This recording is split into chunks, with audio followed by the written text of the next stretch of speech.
You're listening to the B2B Growth Think Tank, the show that brings you the virtual hot seat where each week my expert guests and I help another business leader by masterminding actionable solutions to a specific challenge they're currently trying to solve in their business.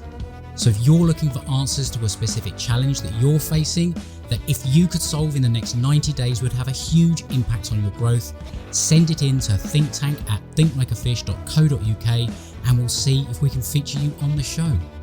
My name is Adam King, your host and the captain of the ship at growth consultancy Think Like a Fish. And if you're ready to rethink what's possible for your business and discover the growth strategies, advice and insight to turn this new vision into a reality, let's get started. Hey, Adam here. Now, before we dive into today's episode, I wanted to quickly let you know about my Growth Accelerator implementation program. Now, this is ideal for owners or directors of established B2B or professional service firms who want to generate more revenue in less time while lowering marketing costs. And it's especially ideal for those who are sick and tired of the hype and false promises, who instead like the idea of working with a partner that puts skin in the game with you and guarantees results.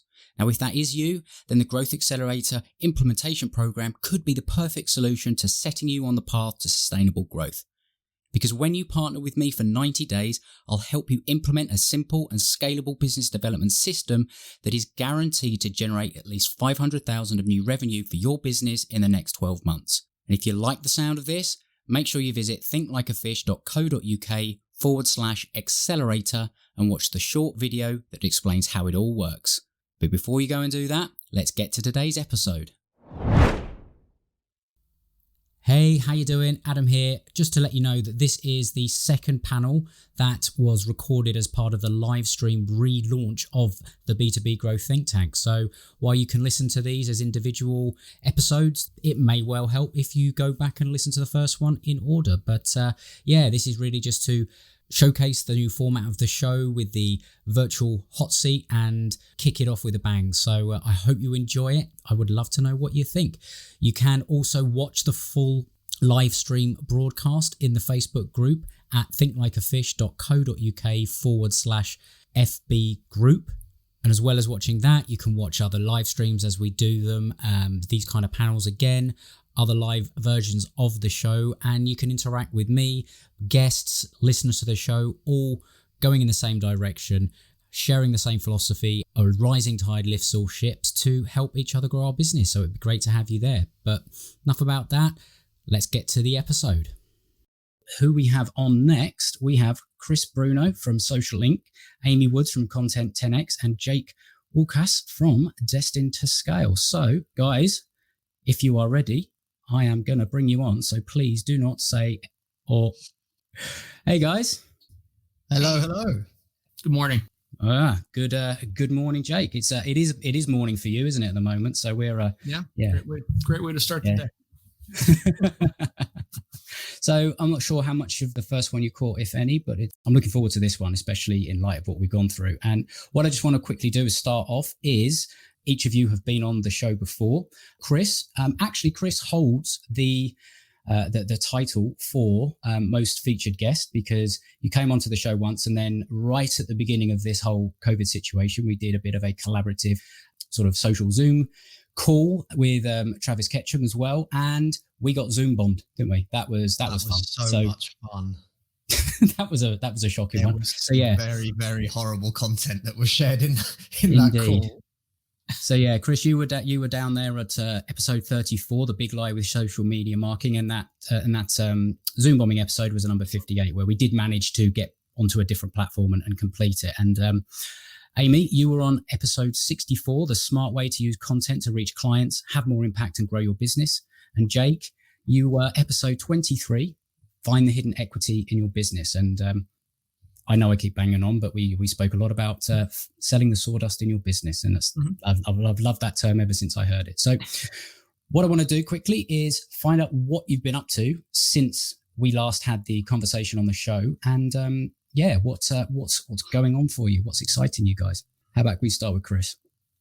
Well, since we did that Zoom bomb call, obviously when we were all in our first ever lockdown, and then we've basically been in and out of lockdowns. So I actually got stuck in France for 7 months last year. I say stuck as if it was a bad thing, but it was pretty good.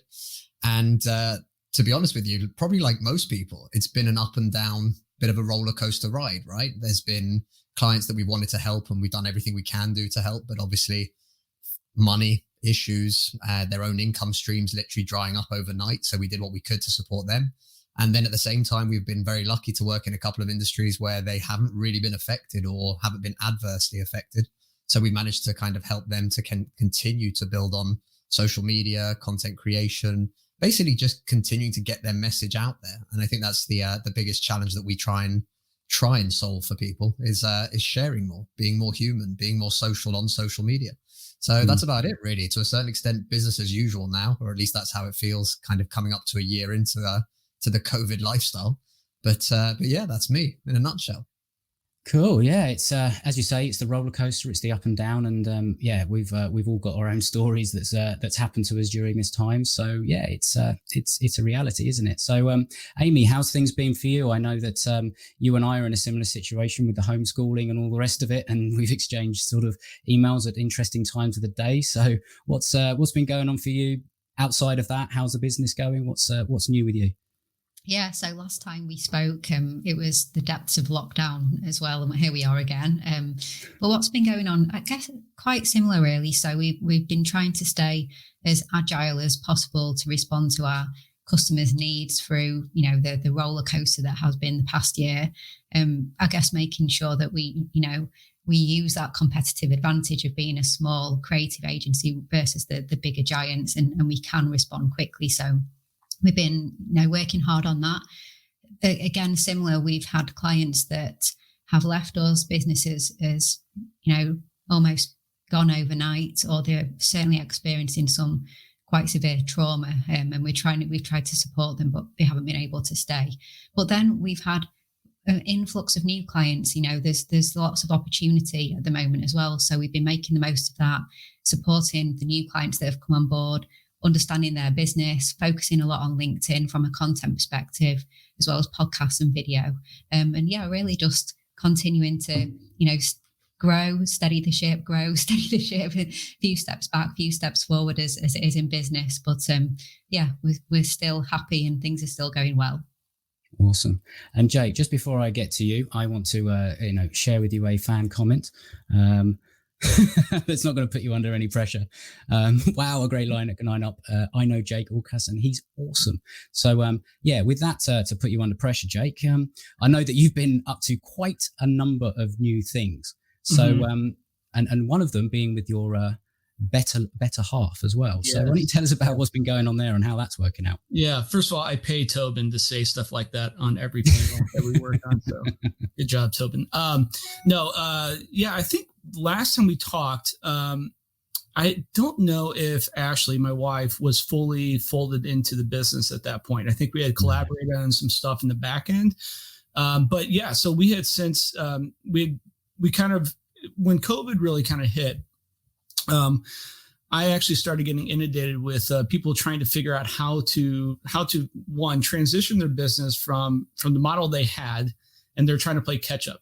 Some were actually trying to get ahead of the 8 ball, but a lot of people are playing catch up, and they're trying to basically figure out, my expertise is kind of, again, finding the hidden equity. What do you do really, really well? How do we actually remove complexity from your business and machine in order to focus on like the true impact that you have, and then build new offers and fulfillment systems around that. So it's about increasing profitability, lowering hours of fulfillment.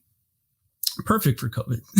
So a lot of people were actually trying to figure out how to transition their business with letting people go, brick and mortar moving to online with larger stuff that had clients that were being affected by COVID, that were losing clients and trying to figure out how to make more money. My wife and I at that point, we both have long corporate experience and brand building and everything, and working with agencies and owning agencies. So it kind of was natural progression for her to kind of fold in and us to kind of do that together. So we put out an offer and changed around the business a little bit, and that's what we do. So we are a husband-wife team, which is kind of, during COVID, working together, living together, 3 young kids, spending a lot of time together. But it's been great. It's absolutely been great. And we've been able to launch some new stuff, and what we call is kind of like making success accessible, really kind of focusing on what we consider to be a mini mastermind, which is our Destined to Scale. And really it's kind of a way for people trying to figure out how to build those signature offers and really kind of create a better machine of their business without needing to go out and drop, multiple 5 figures to get the kind of support and community support from other really high performing individuals. And it's been great. I mean, just been massive success with it, and people have been loving it. And it's been life-changing for us and our dynamic, as well as the people we're working with. So it's cool. Yeah, absolutely. I mean, we've all been sort of forced into that tight space with all our family and our kids and all the rest of it. But you decided, obviously, to go one better and put the added stress in with it and all the rest of it. But it's great to hear that it's working out nicely. And I think that certainly right now, what I'm hearing in what you're doing is kind of like giving people potentially an opportunity to pivot from what they were doing pre-COVID and all the rest of it, and actually giving them that kind of clear path and framework to follow that will allow them to do that pivot, that will allow them to adjust to the realities of working in the kind of environment that we are now. So absolutely, definitely go and check out what Jake's doing. So what I want to sort of go on to now is the first panel. What we did is, and we had the conversation via the messenger, and Alex sort of put his hand up and said that he'd like to answer one of the questions that was in the third panel. And I've actually thought that this is a good thing to bring into all 3 of these panels. So I'm going to start with the question, because in light of the situation that's happened, and there's a lot of people out there that have this unspoken challenge, really. And I want to bring it front and center, because I actually think that if you're in this situation, or even if you're kind of going this way, nothing else that we're going to talk about here is going to matter. So it's all about the one where, it's the kind of burnout one, and I'll repeat it so that we can, people haven't listened to the first one. But the person has sent this in saying, I know coming from the owner of the business, this sounds terrible, but my biggest challenge is myself. I know I've got people relying on me to encourage and lead them. And I know it's important for my staff in any situation, but especially right now. The thing is, I'm kind of just want to break, as honestly, I'm tired and I'm not motivated at the moment. How do you deal with the weight of it all when things get tough? Chris, do you want to have a pop at this one? What would you say to someone if they were talking, if they came to you and said this? So the first thing is, you're not alone. So literally 2 weeks ago, I sent a message to my team saying, you're not going to hear from me for a while. And I bailed out of Slack, and I went and had 5-6 hours completely to myself, middle of nowhere, doing nothing. Doesn't matter. It's not about that. It's, you need to accept the fact that actually when your body starts feeling like that and your headspace starts feeling like that, there is no magic cure. You can try and do 20 jumping jacks and see if that helps make you feel motivated. But the chances are it's your brain telling you that you need to just bugger off for a bit and take a little bit of time. And even if it means doing nothing, go watch a film, go turn your phone off, just do whatever makes you feel good and makes you feel relaxed. We often forget about like energy levels, and we push. And then before we realize it, like it just keeps going down until you've got no energy left. And if you're not refilling that, I think then you're basically screwed. And I watched the first panel and I loved the answers they gave. And I felt that they were all like super tactical based. You need to review what you're doing in your business. You need to figure out what's going on. The reality is, when you're in that position, you've got no chance of doing any of those things yet. And I think all of those things are hugely important. And yes, you should be reviewing your business on a quarterly basis, working on it, not just in it. All of those things, 100% agree. But at that moment when you're feeling like that, and this year, I've had a ton of conversations with people, everyone is feeling the same way. They have one day where they're literally up doing press-ups on their way to their little home office studio or whatever. And then they get into it and they hammer out a 12, 15-hour day and they're, yes, champions of the world. And the next day they're like that, I don't even want to bother. Or they'll skip out on meetings that are non-essential or whatever it is, just because they're like that. Wow. So we're all having these fluctuations, these ups and downs. So I think first and foremost is that, one, take that time because you need it. It's your body's way of saying to you, do something else, refill the batteries before you come back and try and tackle this. And then the second part would be as well, it is tough and you need to be there and you need to be at the top of your game for your staff. But your staff are also human beings. 95% guarantee you that most of them are having similar thought processes at the moment. So actually being honest about it, identifying it, talking about it openly, it shouldn't be seen as a sign of weakness. This is a case of mental health being seen as a weakness. It's not anymore. We're all talking about it more. We're more open about it. I'll share on here, and I don't mind saying it, since end of February last year. I've spoken with a counselor on BetterHelp, the app, every week. It's phenomenal what it's done for me. And it's given me exactly what the first panel talked about. Somebody as a sounding board who isn't in my line of work, who isn't doing what I'm doing, who's completely distanced from what I'm going through, but that can make me think about things in a way that I never would have thought about otherwise, that will stop me and say, well, what about that? And you go, oh yeah, I didn't really think about it. So all of these things, sorry, go on, Adam. No, I was going to say, like, first of all, I'm going to have to make note of that app because I've not heard of that. And if that is something that's been transformational for you, I'm sure there will be a lot of people out there that will also find it. If you could pop that in the comments, the link to that, because that would be incredibly helpful. Second of all is, I think that if people have seen the video from the previous one, and I'm not picking on you here, but they will see a different version of Chris because you have slimmed down, like, not that you're a big guy, but you've slimmed down. You have put yourself first. I think you were saying that, you're not drinking the alcohol, you're looking after your body, you're looking after your mind and all that kind of thing. And that's so important. Like, sometimes we just don't necessarily connect the two. So you've been documenting your journey on that as well. And I think that is something as well, I think, that can help. You can actually just put it out into the world and show people this journey. I think that's incredibly valuable too. So Amy, when it comes to this sort of situation, I mean, whether you've been through it yourself or people that have, is there any way of sort of thinking about this that might sort of help someone as they're going through it from your point of view? I think it sounds like a lot of it's been said already in terms of what I would do, but I completely agree in terms of, I think you do need to just carve out that headspace. You can't immediately try and solve a problem like this if you're feeling tired and struggling. I think you need to take a break, and I completely relate to this. It's probably not a coincidence that we're going through a pandemic and, all the challenges that we've all had. I think everybody's tired and everybody's struggling. For myself, all the usual holidays that we would have done last year, the times when I truly recharge, take a break, everything was cancelled. So it was just constant work. Probably had 5 days off last year, of the whole year. And so I'm just saying I can relate, and to not go too hard on yourself when you look at what's going on in the world right now. I've heard of BetterHelp. I know people who've used it. So things like that, counsellors. I guess in terms of what I've done when I've been in this situation, just very specifically though, it's the sounding board. So I guess I felt like this about May last year. And from a business perspective, I booked in a half-day session with a business coach that I really, admired and had worked with, and was a client of ours as well at Content 10X. I did a half-day session where I knew the as-is of my business. I knew the to-be of what I thought it should be like. And I needed some help to really take a step back and work out what the paving stones were to get from where I was to where I needed to be, to make things easier and better.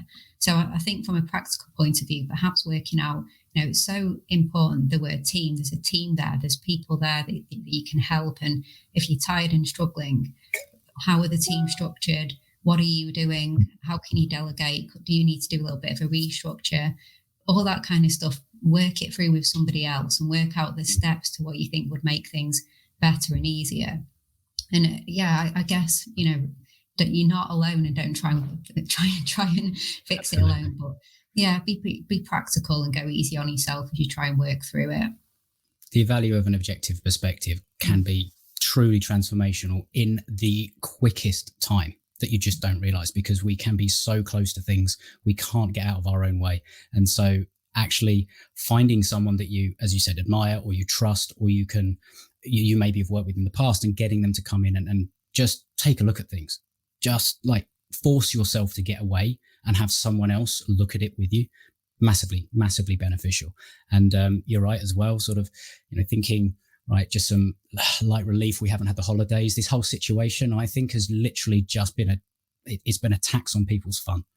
Like everything that we did is, do as human beings to let off steam, to, this world's crazy and fast enough as it is with, it's supposed to get easy with technology. Well, it's nuts. It's just got faster, and all the stress that comes with that. And we're not able to escape. So those holidays, those breaks, the kind of, the downtime, it's just not happened.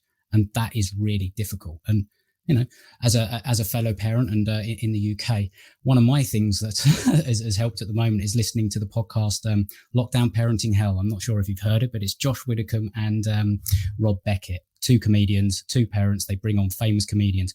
It is hilarious. It really does make you think that you're not alone. So anyone out there that's a parent and you haven't heard of that and listen to it, seriously, do yourself a favor. There's about 80 episodes and you can binge and laugh, and brilliant. So Jake, how are your thoughts sort of going on this after hearing what? I mean, I think, a lot of it again has been covered. I think what we kind of see, I mean, everyone's kind of in reactionary mode. And, you're typically, as you're building a business, you kind of tend to be in reactionary mode.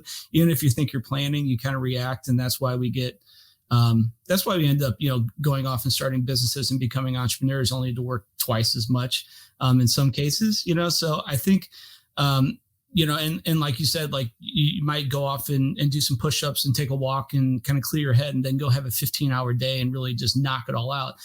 I kind of view that as kind of almost like a manic response, and it goes in these waves. And then the next day you're just drained again, So that in itself is kind of not really solving the problem. It's kind of, putting, I guess, Band-Aids on the issues. So what we kind of do, and we do on ourselves, and we're very deliberate about it, and we try to push our clients to do the same thing. But we always kind of start with like, what do you want your day to look like first? And then block out like that day. So we do a lot of time blocking. You have morning, we have kids. So morning routine, we want to be able to do this, right? And we don't want to have anything impede on that time. At dinner time, we want to be able to do this. We want to be able to take an hour and a half walk a day. You want to be able to, take, 2 Fridays off a month. We start with really kind of the life that we want. And then based upon the gray areas that are left over, that's where we actually designed the systems and the process in those gray areas in order to actually manage the business that we want to lead in order to give us that life. So it's almost kind of like, think like the profit first kind of mentality towards finance. It's almost kind of like personal first. And then the business actually is developed around that to support that. And that kind of actually makes it to where you're extremely deliberate about your day. You have to be, you have to put those no-goes on it and protect it, or else what's the point? But I think that kind of slowly over time kind of tends to get you out of that reactionary mode.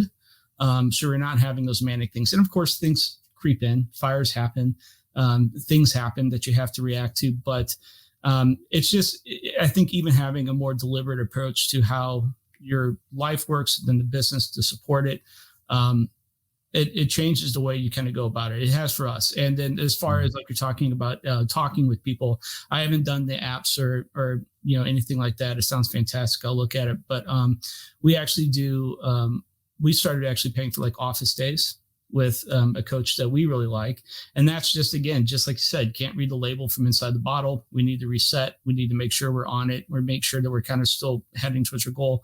And it was so good for us that we started offering it as well. And you don't have to be a client. You can just, hey, like, I just need to talk to someone and I kind of like the way you think.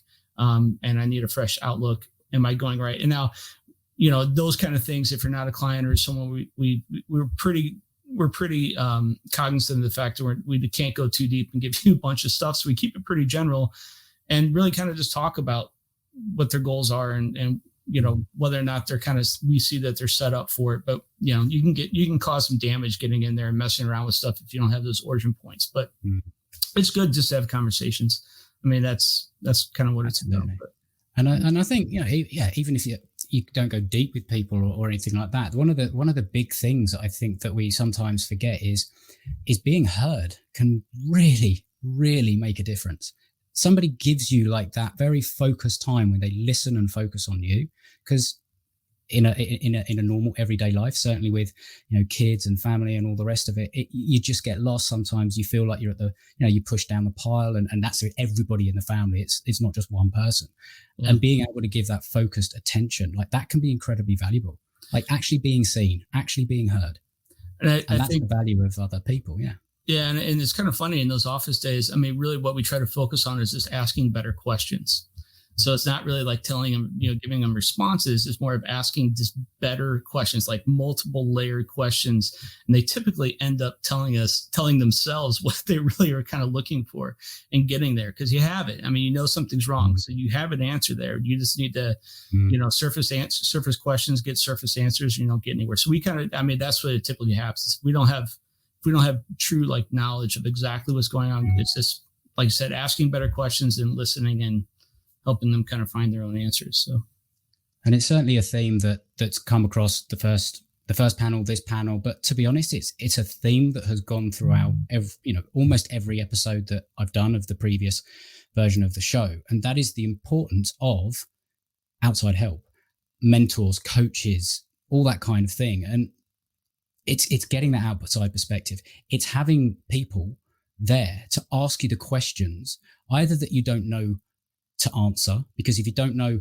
the right question to answer, how are you going to find the solution? But also ask you the questions that you're scared to ask yourself, because somebody else will ask them, but in a way that is going to sort of help you really get to the core of an issue. So I think that's a thing that has always come up on the show. It's so valuable, the value of having just that other perspective and somebody that you can trust to share that with as the person that's running the show. So thank you ever so much, guys. I know that it's something that is incredibly, it's prevalent now. So what I want to come on to with the next one is, let me find it. So this will be an interesting one, considering everyone here is very used to working with clients and all that kind of stuff. So somebody sent this one in, and I think this is a challenge that we can all empathize with, especially if it's a large client. But they've sent in this challenge that says, I'm thinking of firing our biggest client because they're constantly picking at everything we do for them. They treat us like robots and they want everything on the cheap. Now, my staff, they don't like working with them. It's a drain on morale, but my business partner thinks it's a bad idea in this climate, as we need to plug the hole they'd leave within a couple of months. How would you guys handle this? So, Amy, why don't we throw that one to you first? Because it's the funniest thing, because I've been going through this at this very moment, and actually this morning I fired our biggest client. So wow. It couldn't be more timely. So we had a challenging. Not prepared at all, by the way. Exactly the same situation. So a client that signed up to our services, and very early on, it was clear that they hadn't paid any attention to the service that they'd actually signed up for, despite numerous calls, very clear quotes and service agreements, and couldn't have been clearer. Even like simple infographics explaining how we work and like every angle, but they never really understood, and we had communication challenges constantly. And it was a challenge to serve them, and most importantly, to me, it was a challenge for us to be our best and to deliver the service that we're known for and that we pride ourselves on, because the communication issues that we were having were such a hindrance to actually working with them. And the team, we did a exercise earlier this week, a perfect client exercise, where we spent an hour brainstorming what made our perfect clients from every angle. I wanted to see what creative thought versus what copywriting thought versus what account management thought. And we went through that, and specifically went through our clients and talked about who are the ones that we enjoy working with the most and who are the ones we enjoy not working with, who we don't enjoy working with. And this client was across the board, don't enjoy working with, to the point that one of my team members said that she was actually having nightmares where he was shouting at her in her kitchen for not getting copywriting correct and things like that. That's so awful. So when we had this challenge with them, I just decided that was it. So it was from the perspective of, yes, they're the biggest client, but they're causing the amount of time that we were allocating to them versus the reward was not in alignment at all. And if we remove them from serving them, the amount of time that we'll free up, not just from time to serve other clients, but mental capacity of the team, not being stressed about it and worrying about them and things like that. We just had to pull together then and find the next client and the replacement clients. And we weren't going to be able to do that if we didn't have the capacity, and we just kept on serving them. So we couldn't keep on serving them and find that replacement. So, it's a bold decision, but you just have to do it. You have to work out how are you going to find the next client, work out that it is the best thing to do for your team, be confident that you have a good product or a good service, whatever business it is. And just pull the plug, because it is not, we don't start businesses to work with people that we don't like to work with. Absolutely. I'd be curious to know whether or not, after going through that exercise, whether you now feel that you'll be better equipped to actually qualify your clients in the future, and if that's empowered the team as well. Yeah, it has. So the reason we did this perfect client workshop was to do a few things. So we've changed our pre-qualified process now, just slight tweaks and things like that to make sure that it's aligned more with the people that we want to work with. We've then also changed some of our content as well. But specifically, we're currently building a content fortress, which is a really great concept that Martin Huntbatch and Lindsay Cambridge have wrote a book recently called Content Fortress. And it's about creating content that is out there and published on your site that really is designed not just to attract the right people, but also, very importantly, repel the people that you don't want to work with. So it's content around, why do we charge what we charge?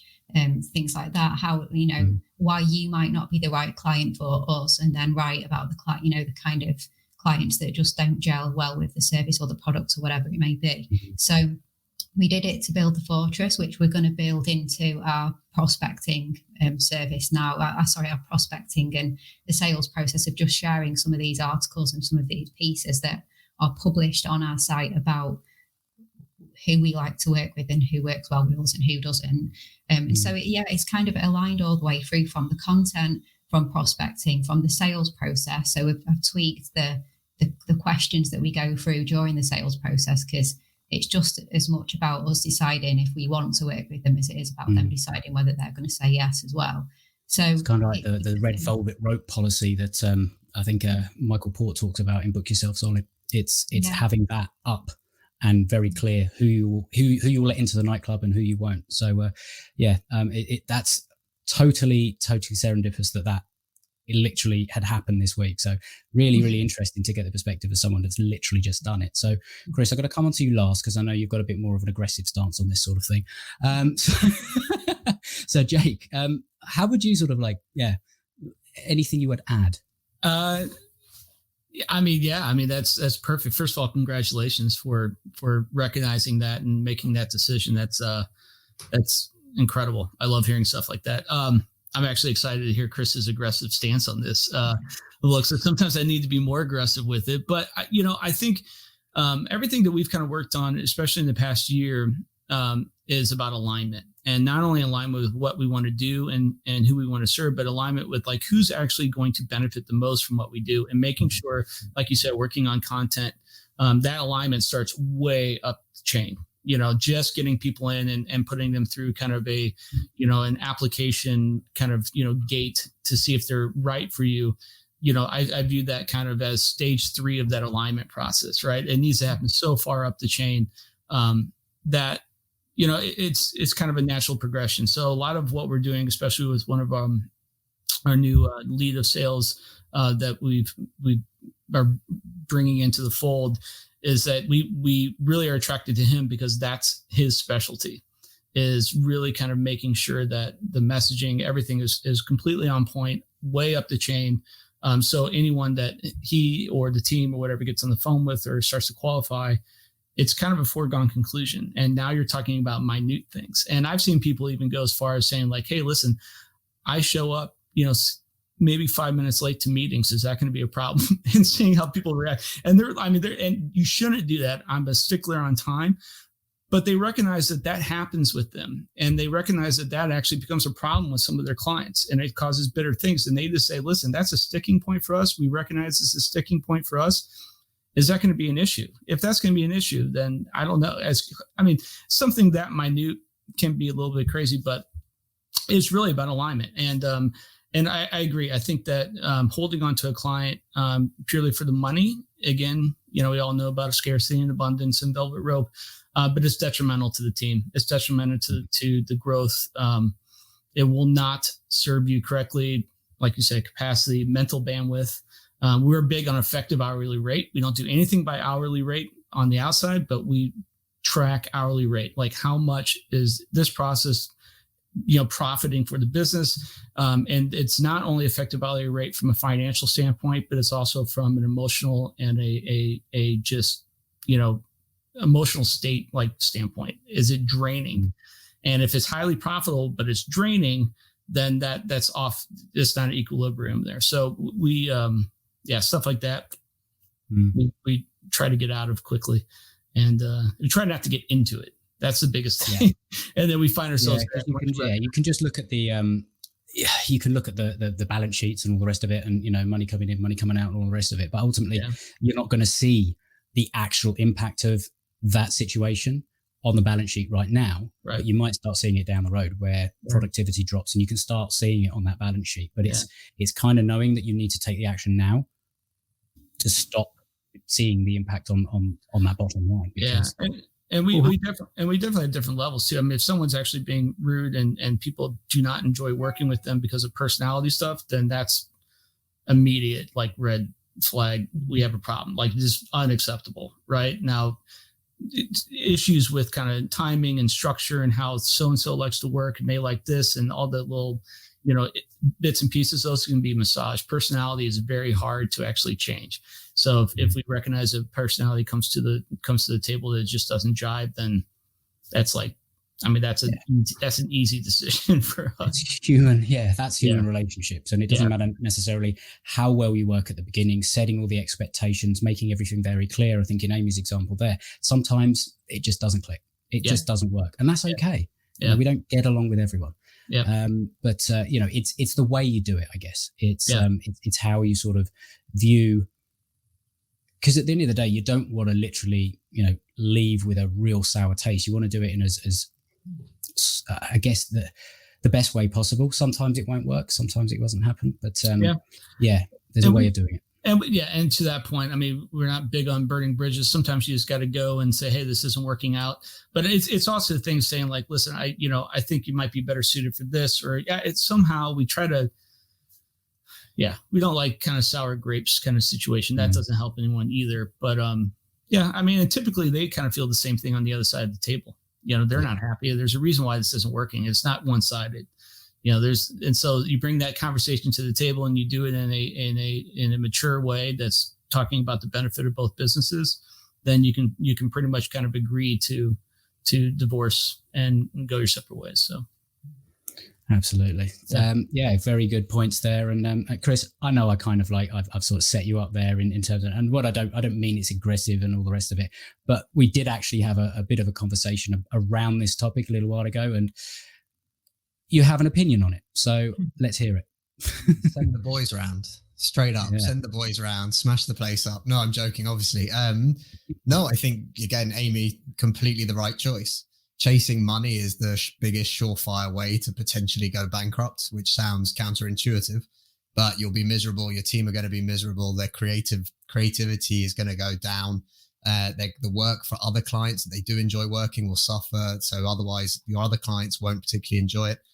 Basically, it comes down from my point of view as if you've got a toxic relationship, you try and address it. Jacob, you said it as well, right? It's not about sending them a shitty email at 3 a.m. sort of saying bye. The idea is to try and address it. You try and find ways to be constructive about it. Look, you've obviously misunderstood or we've misunderstood. Let's see if we can refine this and realign it. But if you can't, and if somebody is genuinely making everyone's life miserable, it's time to get out, just like any other toxic relationship. And internally, we call them bad profits, and we don't want any bad profits. Like, I didn't start a business to be miserable working for people I don't like. I could have stayed in a job for that. I had it nailed. So my idea really is actually, how do we keep working with people that we do love? So the last one for us was back in October. We got a message from a client basically saying, your digital marketing strategy, this isn't what we expected. And we were like that. Oh, really? What's happened? They were like that. We were looking for a high level strategic overview of our entire business. I was like, why would you think I'd give you that? I don't understand. So we returned half of their money, said goodbye, have a nice day, and we don't ever want to speak to you again. It's not in a nasty way. It's a case of there's something very, very wrong. James O'Donnell, who's our commercial director, and myself are pretty open in terms of social media. We share stuff, we mess things up. We're constantly experimenting on social media. We're doing all sorts of stuff all the time. We don't care. Like, it's just constantly about trying things and doing things differently. We also don't take ourselves very seriously. So part of our kind of, are you sure you want to work with us, is exactly what you guys have both spoken about, Amy and Jacob. It's, check our social media profiles, go through and make sure you understand who we are. We're the guys who this year have started playing FIFA on a Friday on a live stream and talking about marketing. Why? Because, we wanted to have a game of FIFA on a Friday. It seemed like a good thing to do. And at the same time, we could do a live video and chat about marketing. We don't do things like everybody else. Call it work, yeah. And we call it work, exactly. This is the most amazing thing. So thank you very much. Xbox Game Pass. Xbox Game Pass go through the company. No, it's not because of that, but it's literally a case of we just want to do things differently. We want to have fun. We want to take people out of their comfort zones. And again, we'll say to people, really go in, have a dig deep through our social media. Make sure you like working with us, because if you watch some of that content and go, oh my God, these guys are absolute idiots, like I wouldn't ever want to work with them. Fantastic. I'd much rather find out now than 3 months into a terrible relationship, which ultimately ends nobody winning. They're not going to get good results because they're not listening to you. They don't value what you're doing. They don't implement what you're talking about. And vice versa. They're never going to talk well about you because they're going to say you're rubbish when you're not rubbish. And, you've been doing this for a while and other people are getting great results. It's clearly an issue with the relationship rather than anything else. So I would always say, bin it as quickly as possible. Yeah. And I think that is a universal, you should just, cut the cord, move on, but do it in the right way that, makes, respects that, you're just not the right fit. It doesn't mean you're necessarily bad people. It just means this isn't right for us right now, not right for you right now. Let's move off and, you'll find something better. We'll find something better. It's kind of like we've, almost all of us have got an ex. So it's kind of like, if you go stalk them on social media and all that, you'll probably find that they found someone better than you. So it's the same, it's the same thing with your clients, right? It's, it's just, again, it's human relationships, it's connection. It's not always going to gel. So yeah, I hope that's helped. And you're no longer thinking. And I guess there's an added thing in there around a complication when you've got a business partner that doesn't necessarily want to do it, even though they'll see it's probably the right thing to do. So that can be a bit of a challenge, but I want to sort of come on to the next challenge in terms of, this one's a bit more around, I guess, the tactical side of things in terms of, right, we are looking to actually do some marketing, generate some business, all that kind of thing. But obviously there's been the current situation. So this person says, our budgets have been hit quite hard over the last few months for fairly obvious reasons why. I don't want to stop marketing as I know it will hurt us down the line, but we need to be careful with what we spend it on. What would you suggest? And I guess what I'm hearing is, first of all, this is a good question because they recognize that they can't stop marketing. Otherwise, their pipeline 90 days, 180 days from now will really start to show it. And that's the thing with marketing. It's not a one-off event. It's a process that never stops. So that's a good thing. First of all, that person has recognized it. But I guess they're now thinking, where do they get the maximum value considering maybe a smaller budget? And obviously we don't have the context of what they've been doing and all that kind of thing. But I guess more of the frame for the question is, if you had a reduced spend, where would you focus your efforts? And not just, I guess, money wise, but time as well. So Jake, where would you sort of think? Because you're the equity guy, you're the hidden equity guy. And maybe this won't even be a marketing answer because there's so much that you can look at. Yeah. Again, without content, I mean, this is one of those things where deeper questions are kind of need to be. Origin point is important. I'm not sure what kind of business it is. I think it's kind of really depends on what really drives. I mean, what drives the business? Is it, if their sales process is dialed in and they have capacity in order to onboard clients and bringing in, if they got 10 more clients tomorrow, if that wouldn't break the business, then their marketing efforts, I say, well, okay, well, now we need to think about front end pipeline. especially if you're digging, let's dig the well before we need it. Absolutely. If they're not spending money on front end pipeline, and that's not how they're driving their business, and they rely mostly on authentic, organic based kind of, relationship building, then I say, go strong on copy, go strong on copy and content. It's hard to say without knowing the business, but I think you have to really kind of recognize, like, break down the system and see where the bottlenecks are, and really kind of look at, if we brought in 10 clients tomorrow, would we be able to handle it? And if the answer is no, then you have systems problems. Well, I would actually be better at fulfillment, be better at kind of that back end process to being more profitable on the back end, because that's going to require you to not have to spend more money on the front end. Like, be more profitable with what you have, with the flow that you have, and then you don't have to create more flow until you get that fixed, and then you can add more to it. And I think that's kind of the problem I see with a lot of people coming in saying, like, well, I need to spend more money.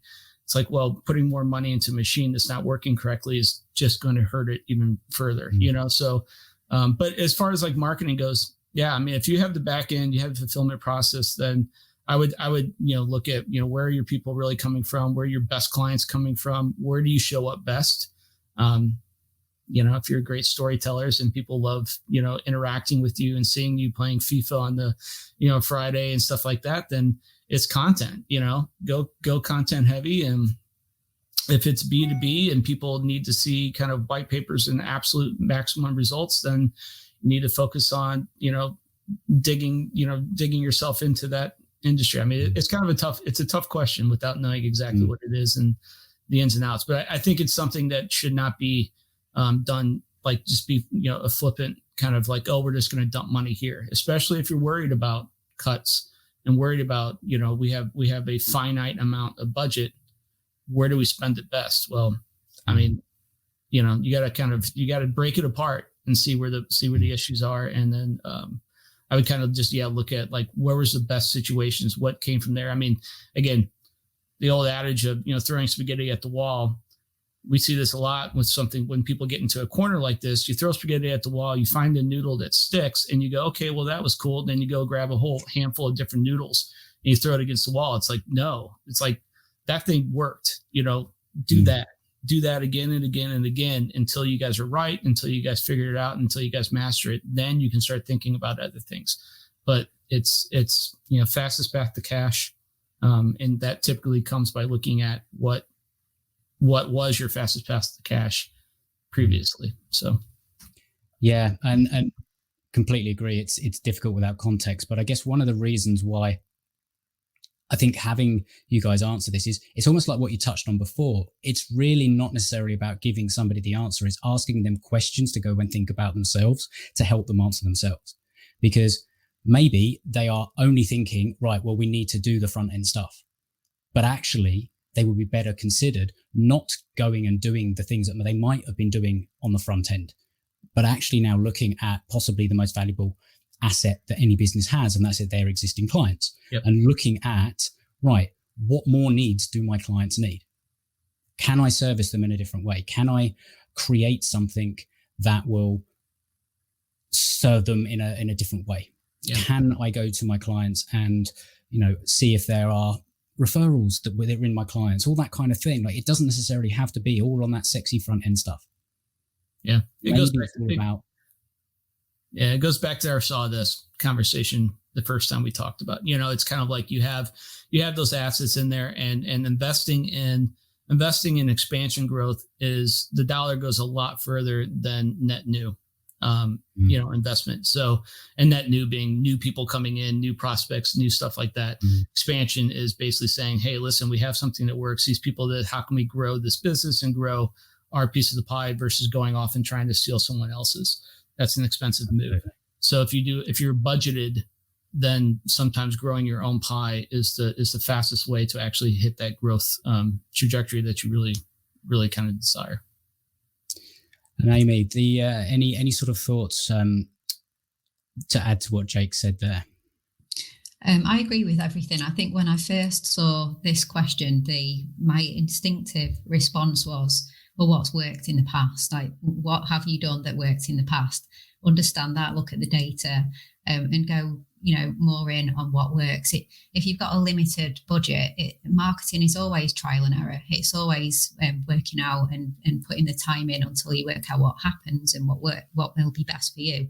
So maybe it's not the time for trial and error in the budget. It's time to just look at what has worked in the past. It worked, and then invest in more of that, and don't start doing experimental marketing. And we've never ever run Facebook ads, and we've got a limited budget. Let's try Facebook ads. Probably wouldn't be the best thing to do, because you're going to burn your budget doing that. But other things have worked. And also, I guess the other thing, I thought we've already said, you need more context. But if they're cash poor and time rich, then they have lots of capacity because they've lost some clients, things like that.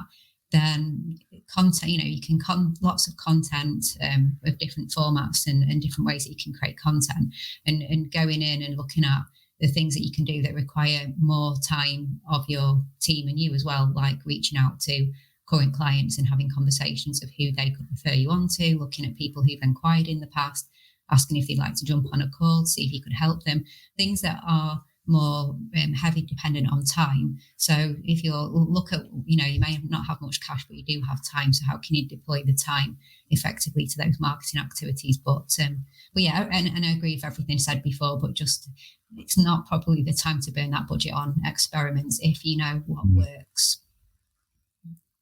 Absolutely. It's yeah. It is the worst time to go and try new things, because if you've got that limited amount, then that'll burn really quickly, especially if you A, don't know what you're doing, you're just trying it yourself, or B, you even when you go and find help for that kind of thing, there is that learning phase anyway. And that's, I think, what a lot of people, and people here and on this call and on the panel that work with clients from an agency perspective will tell you all about that. Sometimes clients don't understand that there is that experimentation phase required between agency and client, and it has to actually be factored into some of the things. But the magic bullet is the thing that people want, and therefore that's what they're hoping to pay for. And sometimes you hit it out of the park straight away, but really, it's about learning the process between the two. So, I mean, Chris, would you sort of have anything to add? Obviously, without the additional context, but has anything come to mind? No, I think Jacob and Amy have covered pretty much everything, the bulk of it. What I would say for anyone in this situation, remember there's entire industries that cannot use advertising platforms like Facebook or Google Ads or anything else. Guess what? They're still doing okay. So, if you've got if you're time rich, cash poor right now, it's not about what you can create that's fancy. It's about what you can start putting time into and actually doing differently. And I think, everything that we talked about, content and everything else is great, but outreach, like it's something that we don't really talk about a lot. And we're constantly kind of in this make-believe land where everything we put out should just automatically bring this influx of leads to us. We shouldn't have to do anything. And actually, all the social platforms require you to be more social. So if you're more social, you will get 100 times more engagement, and you will be involved and in front of 100 times more people. So get out there, connect with your ideal customers, create content for them, get involved in their conversations. You don't have to start every conversation. You can be part of a bigger conversation. And that's where people really miss out on the quick wins, as they're looking for some silver magic bullet that just makes everything happen for them automatically. Yeah, it's a very good point. And unfortunately, there is a lot of talk out there that, it's a magic button. You just, invest this in Facebook and, £1 in becomes $1 million on the other side, all that kind of thing. And, if that's what you're thinking about, and that was what the question was around, I don't think it was, but, you're going to get found out basically. But I think the outreach side of things, it's all about connection, having conversations. And I guess if another way of looking at this problem, if it is just purely we need some front end side of things and all the rest of it, maybe it's like, I guess the theme that I'm hoping this podcast becomes, but it's also really an example of, I think, the ultimate, one of the leverage tools that we all have, but we don't always take advantage of, is others. Collaborate. A rising tide lifts all ships. So finding other businesses and adding value to them and their audience and their clients, and doing it vice versa. That will expose you to completely new audiences. That will allow people to get to know you on a very different level. And you're not spending upfront. Like, partnerships are one of the best ways of doing it. built an entire business from 0 to 7 figures, an events big business based purely or pretty much purely on that. If you've got nothing, go and offer somebody else value in a different way. Like I think that is one thing that you can do. It's an incredible leverage tool. And that is one of the things. It's like you forget the things that worked.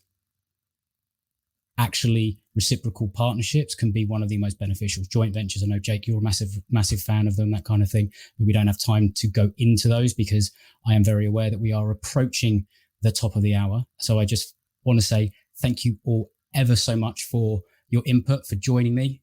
It's been awesome. I'm 2 hours into this and I'm going to see if I can keep my energy up for the last hour because this is intense, but I like it. So, guys, I am going to just bring it back up your, where to find you. Chris is socialinc.co, Amy is content10x.com, and Jake is destinedtoscale.com. Parting words, is there anything else that you'd like to let people know about where they can connect with you if they haven't already? Let's, ladies first with Amy at the end. No, content10x.com is definitely the best place. I'm on LinkedIn as well. You'll find me there. And I try to be funny on other social media platforms like Instagram and places like that. So you'll find me there too. All that Content10x, very easy to find. Well, the big question is, will we see you playing FIFA against Chris in a future time? I'll try. Chris? Well, we want to have a game of FIFA with anybody who's interested, so please let us know. That's become our new thing. But if not, you can find us at socialinc.co and again, chrisbruno.co if you'd like to find out more about myself or what we've been doing as a business. Awesome. And Jake? So destinedtoscale.com. You can check us out there.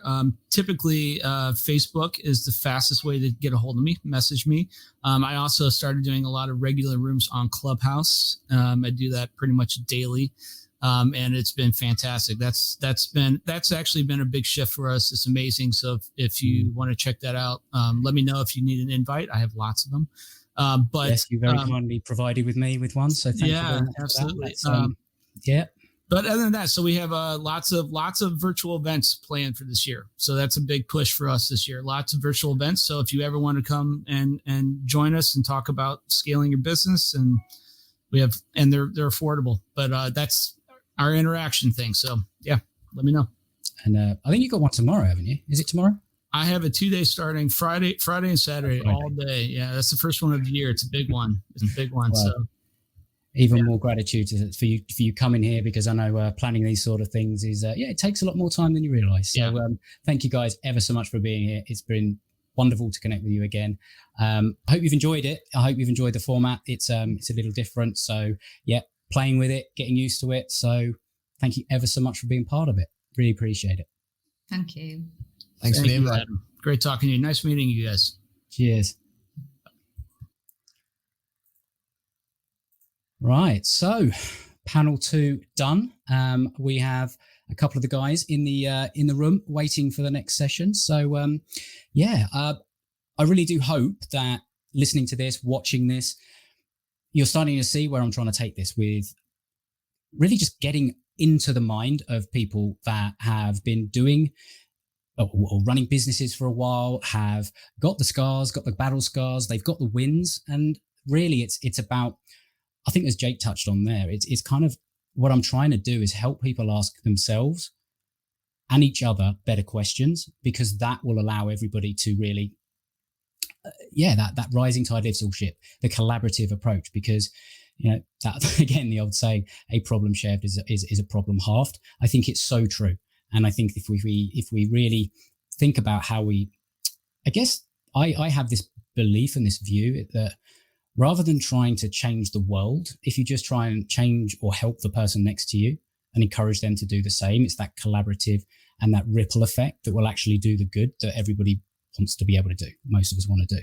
So that's kind of where I'm going with this. If we can have one person submit a challenge or a dilemma that they're going through, and the guests and I can sort of bounce ideas of how we would go ahead or go and solve that challenge or that kind of thing, and just help one other person. Maybe it will help others out there. and it will make a positive impact and a positive difference. So that's where I'm going with this show. That's why I was so excited to bring on the 6 that have been on, but as excited to bring on the next 3 that are sitting here patiently waiting in the green rooms. So that's it for this episode.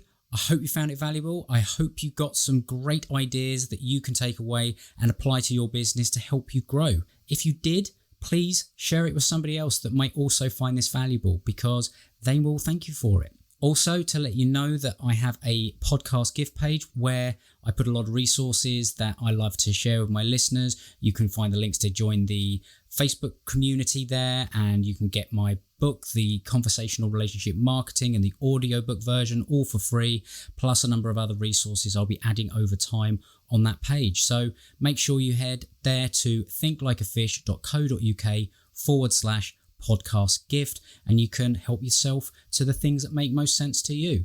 And if you have enjoyed the show, please make sure you're subscribed. You'll get updated as the new episodes come out. And finally, last favor, please consider giving the show your honest rating and review on Apple Podcasts. I read every single one. They mean the world from me. I love hearing from my listeners, and it does help others find the show as well. So if you want to go and do that, I'd really appreciate it. But until next time, have an awesome day, and we'll speak soon.